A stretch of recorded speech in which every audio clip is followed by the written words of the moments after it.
दोस्तों, आज मैं आपको सिंगल लेग आरडीएल में महारत के तरीके बताने जा रहा हूं।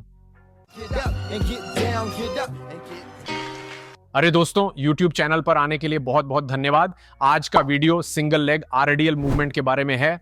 हम तकनीक को कैसे महारत हासिल करें और कुछ महत्वपूर्ण बिंदुओं पर चर्चा करेंगे जिनसे आपकी तकनीक और प्रदर्शन में सुधार हो सकता है और उस वजन की मात्रा जिसे आप उठा रहे हैं।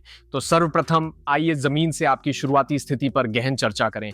तो वह अब बाएं पैर की स्थिति में आएगा और अपना दायां पैर थोड़ा पीछे की ओर करेगा।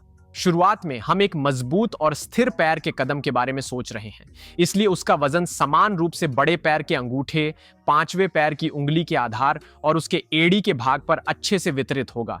यह एक ट्राइपॉड पैर है और सिंगल लेग आरडीएल वास्तव में एक उत्कृष्ट और बेहतरीन व्यायाम इसलिए है क्योंकि यह आपको सही और बेहतर तरीके से पैर की स्थिरता सिखाता है और इसे पूरे शरीर के समन्वय में सहायक बनाता है। यह समन्वय और स्थिरता को प्राइम करता है जो अन्य उठानों में मदद करता है। मूल रूप से आपको यह सिखाता है कि जमीन में सही से जड़ कैसे जमा सकते हैं। अब इस स्थिति से वह फिर अपना पैर पीछे की ओर मारने जा रहा है जब वह एकल पैर के साथ नीचे गिरेगा।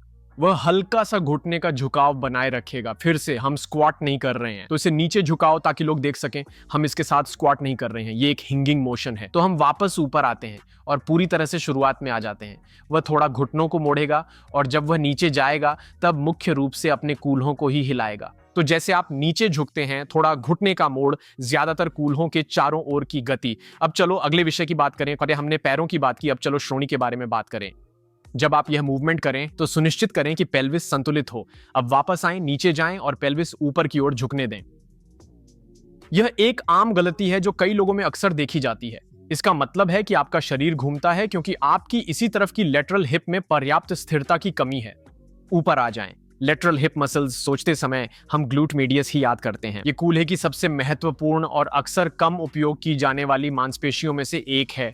ग्लूट मीडियस न केवल फीमर के घूर्णन को नियंत्रित करता है बल्कि यह पेल्विस के स्तर में बने रहने का भी ध्यान रखता है। यह ग्लूटस मीडियस को साइड क्यूएल के साथ, जो आपकी निचली पीठ की मांसपेशी है, मिलकर काम करना होता है ताकि एक पैर पर संतुलन बना रहे। जैसे कि आप चल रहे हैं, एक पैर पर खड़े रहने के लिए, एक समान पेल्विस बनाए रखने के लिए ताकि आपका पैर स्विंग कर सके, इन मांसपेशियों को सही समन्वय में मिलकर काम करना पड़ता है। यह विशेष व्यायाम आपकी चलने की क्षमता को सही यांत्रिकी के साथ और भी अधिक प्रभावी ढंग से सुधारता है। स्पष्ट है कि यह दौड़ने और कई अन्य अधिक भार वाले आंदोलनों में बदल जाएगा। तो चलो नीचे चलते हैं और समस्या फिर से दिखाते हैं। चलो उसके लिए जल्दी से एक समाधान पर बात करते हैं। जैसे ही वह नीचे जाता है, अगर उसकी श्रोणी ऊपर की ओर झुकती है तो मैं बस यह कहूंगा, देखो उसके पिछले पैर की दिशा, यह बगल की ओर इशारा किया गया है। मैं उसे उसके पैर की उंगलियां नीचे मोड़ने के लिए कहूंगा और जैसा कि आप देख सकते हैं, इससे उसकी पेल्विस पूरी तरह से सीधी हो जाती है। वापस आओ और फिर से करो, पैर की अंगुली नीचे रखते हुए। इस संकेत के साथ यह उसे सिखा रहा है कि समतल पेल्विस को कैसे बनाए रखें। जाहिर है यहां थोड़ा सा हिलना ठीक है। हम जो खोज रहे हैं वह है उस अस्थिर श्रोणी के उन चर्मों से बचना। वापस नीचे आओ। ठीक है, तो ये एक और आम गलती है जो हम अक्सर देखते हैं। अब सिंगल लेग आरडीएल में जो एक और चीज मैं देखता हूं वह है उस पूरी तरह विस्तारित मुक्त पैर को सही तरीके से बनाए रखने में असमर्थता। मैं ऐड से इस गलती को करवाने जा रहा हूं। अक्सर हमने देखा है कि पैर लगातार मुड़ा हुआ ही रह जाता है। इस तरह एक असंतुलन होता है जहां छाती आगे गिरती है और यह पैर बस पीछे रह जाता है और ऐसा ही रहता है। अक्सर ऐसा होता है क्योंकि लोग स्टांस पर ध्यान देते हैं और फ्री पैर भूल जाते हैं। यह पूरे आंदोलन के लिए एक अत्यंत महत्वपूर्ण हिस्सा है और यहां इसका कारण है। अगर आप घर पर यह कर रहे हैं तो बस इसे करें, अपने घर से कुछ उठाएं। अगर आप जिम में हैं तो कुछ हल्का लें और एक पैर से आरडीएल करें, घुटना मोड़े हुए ऊपर आएं और फिर इसे पूरी तरह से लॉक करें। ग्लूट से शुरू करते हुए अगर आप यहां रुके हैं तो उसे पूरी तरह से लॉक कर दें और फिर नीचे जाएं, उसी सीधी रेखा को पूरे समय बनाए रखते हुए। आप कुछ महत्वपूर्ण देखेंगे। नीचे जाकर इसे फिर से आजमाएं तो ग्लूट से उस पैर को पूरी तरह सीधा कर दें, फिर वह इसे सीधी रेखा में समाप्त करेगा। हमारे पास पूरी सीधी रेखा नीचे तक है। इसे करने से आपका संकेत पैर पीछे की श्रृंखला सक्रिय हो जाती है। जब आप अपने फ्री पैर को पूरी तरह से सीधा करते हैं तब आपको अपने ग्लूट और हैमस्ट्रिंग में अधिक जुड़ाव महसूस होगा और इन मांसपेशियों में थकान भी ज्यादा होने लगेगी। यही कारण है कि हम यह सब कर रहे हैं, क्योंकि हम अपने समर्थन वाले पैर की ताकत बढ़ाने की कोशिश कर रहे हैं, खासकर पिछले हिस्से की मांसपेशियों के लिए। इसी वजह से हम यहां भार के साथ यह मूवमेंट कर रहे हैं। अगर इस कनेक्शन से आपको परेशानी होती है तो एक तरीका यह है कि आप इसे बैंड के साथ करें, जिसे पैर से कंधे तक लपेटा जाए। तो वह बैंड पर कदम रखेगा। यह भारी बैंड नहीं होना चाहिए और यह सीधे कंधे तक जाएगा। अब पहले सुना है कि कई लोग इस सेटअप को देखते ही कहते हैं, ओहो, ध्यान रखना चाहिए, अगर वह खुल जाए तो यह गंभीर चोट पहुंचा सकता है। मैं इसे कई वर्षों से सही और सावधानी से उपयोग कर रहा हूं और अब तक कभी ऐसा नहीं हुआ है। तो यह मेरे सभी दोस्तों के लिए करने के लिए बहुत सुरक्षित व्यायाम है। वह जो कर रहा है वह खुद को थोड़ा स्पर्शशील फीडबैक दे रहा है, एक संकेत के रूप में प्रतिक्रिया करने और उस सीधे आदर्श गति के तल में बने रहने के लिए जिसे हम देख रहे हैं। तो इसे थोड़ा साइड में मोड़ें और इस मूवमेंट को सावधानी से करें। आपका संकेत है कि पूरे समय बैंड पर उपयुक्त तनाव बनाए रखें।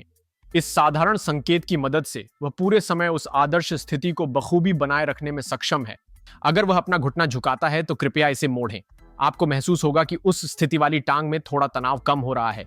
यह एक शानदार तरीका है एक अधिक संवेदी और समृद्ध वातावरण बनाने का, जिससे आप लिफ्ट को उसकी उच्चतम कुशलता के साथ अंजाम दे सकते हैं।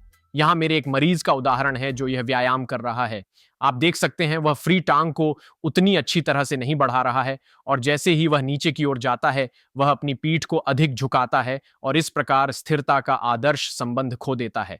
बैंड को संकेत के लिए और तुरंत आप देख सकते हैं कि यहाँ वह अधिक जुड़ा हुआ है और उसने बताया कि उसने अपनी हैमस्ट्रिंग और अपने स्टांस पैर के पिछले हिस्से के ग्लूट्स को सिंगल लेग आरडीएल के दौरान बहुत अधिक महसूस किया अगले कुछ मूवमेंट्स के दौरान।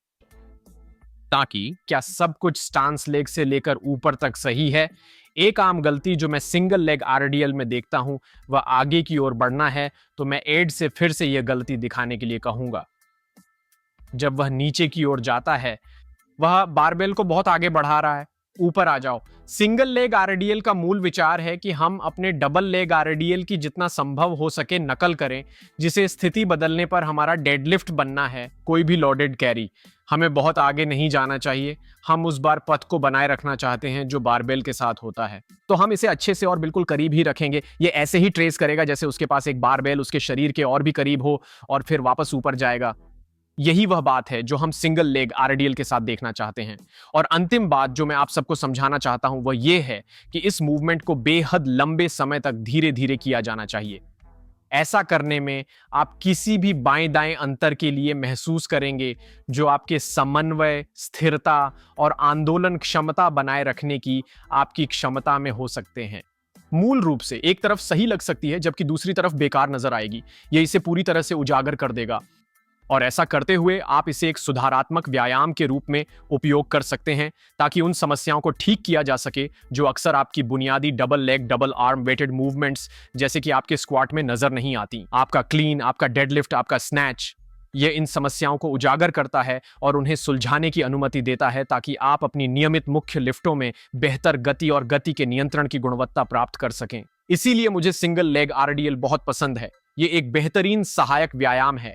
यह न केवल हमें एक पैर पर अधिक भार उठाने की अनुमति देता है बल्कि यह करेक्टिव एक्सरसाइज के रूप में भी काम करता है, क्योंकि यह स्वयं सीमित है और समस्याओं को उजागर करता है ताकि हम अंत में उन्हें ठीक कर सकें। हमें बिना वजन के वापस नहीं जाना चाहिए। ये एक बेहतरीन और प्रभावी भारित सहायक व्यायाम है। इन्हें अपने प्रोग्राम में शामिल करने की सिफारिश करूंगा। आमतौर पर मैं इसके साथ 8-10 का सेट करता हूं और वजन बढ़ाता हूं। यह ऐसी चीज है जिसे हल्का नहीं रखना है। आप इसे बढ़ाकर भारी बना सकते हैं और यह चलता रहेगा। उम्मीद है आप आज के वीडियो को पसंद करेंगे जिसमें सिंगल लेग आरडीएल मूवमेंट तकनीक के कुछ सामान्य दोष दिखाए गए हैं। सवाल हो तो नीचे कमेंट में बताएं। मेरे सभी YouTube वीडियो देखने के लिए धन्यवाद। कृपया मेरे चैनल को सब्सक्राइब करें, इससे मुझे खुशी होगी। इस वीडियो को मित्रों और परिवार के साथ साझा करें। अगली बार दोस्तों खुश बैठो।